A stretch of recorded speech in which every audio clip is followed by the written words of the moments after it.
Ndo mimi hapo sasa kuamka. Kuamka usingizi imekuwa tamu, nimeota asubuhi nikilala. Next ni kuomba tu day ikuwe fiti. Alafu si unajua tu ni lazima at least to take your phone, ucheck kama kuna message, kama kuna M-Pesa. Lakini mtu mangi M-Pesa ni Safaricom. Basi wacha tu niamke nichukue pati zangu, zinaitwa slippers, zinaitwa smile, zinanismailia tu na cheki. Kujistretch kidogo hapo hivyo, alafu si unacheki day ikuwe fiti tu ni aje. Alafu sasa kama kawaida nilifunzwa na madheni lazima nifanye beddings. Kutandika kitanda, I look good boy ni aje.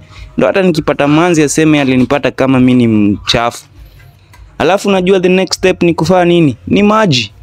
Sina food msee, sasa unacheki hiyo maji tu hivyo ndo life ya comrade inakuanga. So hiyo maji itanipeleka hadi majioni. Alafu mimi najua mambo itakuwa fiti.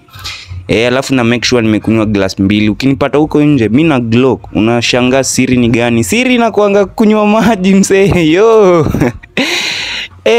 Alafu mimi na feel fiti, alafu sasa ready for the errands of the day ni aje.